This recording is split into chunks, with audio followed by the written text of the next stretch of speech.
Ladies and gentlemen, happy St. Rusev's Day, and this is Real Honesty without John Ritland. I am not John Ritland. I am the Derbidator. Hello. And we had a NXT that started off really strong and then ended kinda But we started off with an excellent match between Pete Dunn and Roderick Strong. This was an excellent showcase of technical skill. From everything from top rope skills mixed with grapples, submissions, and suplex magic. Pete Dunn jumping off the top turnbuckle in just one swift movement. The result was obvious coming in. Roderick Strong's involved in the Cruiserweight Championship, so him winning the UK Championship from Pete Dunn wouldn't quite make sense. But that being said, this match was so good it almost made me doubt what the result was going to be. I don't read the spoilers, just so you know. Afterward, and then, of course, it did end with a good old-fashioned kick to the head, and then the bitter end by Pete Dunn to put away Roderick Strong for the 1, 2, 3, and that was that. Afterwards, we got a promo from Alistair Black. Now, he's shooting for the NXT Championship still, and he wants to remind you of that. But before he can remind you of that, ladies and gentlemen, let's meet contestant number 2, Killian Dane.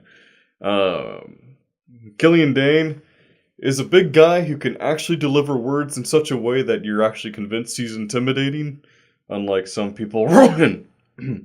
Excuse me. Don't know where that came from. Yeah, Killian Dane is also someone to watch. Now, if this is what I think might happen, he might break away to do a singles run in NXT. And they may seek to move Alistair Black up to the main roster at some point. That's my speculation. Don't take my word for it. Now let's see what else I got on here on my notes here. Ah, yes. Killian Dane, when he entered the ring, Alistair Black seemed completely undeterred, which is exactly what you want with Alistair Black. He's a man intimidated by none.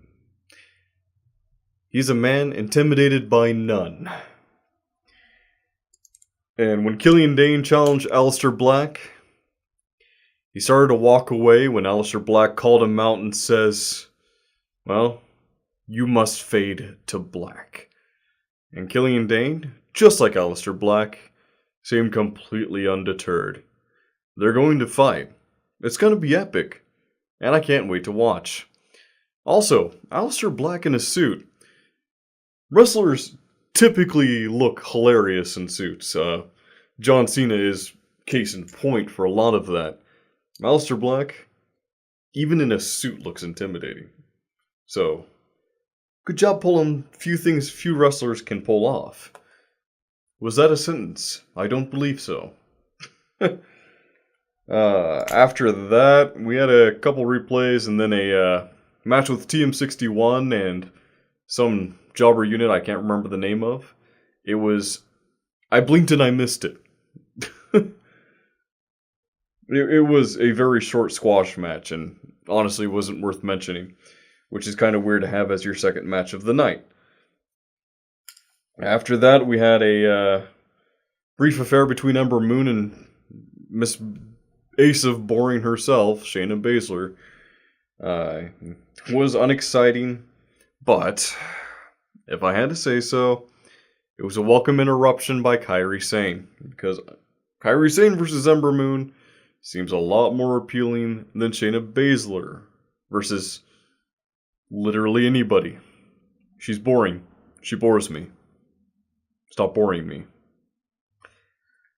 But yeah, after that, Kairi Sane kind of... I wouldn't say chased off Shayna Baszler, but it did disqualify Ember Moon. So, although Shayna Baszler won this match, Ember Moon retains the championship. I don't find Shayna Baszler appealing in the ring, on the mic, in any way, shape, or form. She doesn't have much appeal. And I don't want to sound rude saying that, but she's just She doesn't have that star power that's needed in the WWE. She doesn't bring excitement to the ring. She doesn't bring high-level technical skill to the ring. She doesn't have great mic skills. So, she definitely belongs in a developmental brand. But I don't know what they could possibly develop her into other than the walking, talking piece of styrofoam she's at now. I really do hope she proves me wrong, but right now, I highly doubt that. And yeah, that was the brief affair that was NXT for today, St. Rusev's Day, February 14th. So, let me know what you think down in the comments. Hit the like button if you like it. Hit the dislike button if you don't. Hit the subscribe button anyway, despite of whatever you want to think right now. Hit that subscribe button. It's calling to you. It's somewhere in this general direction. Or if you're on mobile, maybe this direction. But, this is Real Honesty Without John Ritland. I am not John Ritland. I am the Derbinator, and I'll see you next week. Or will I? Yeah, probably will.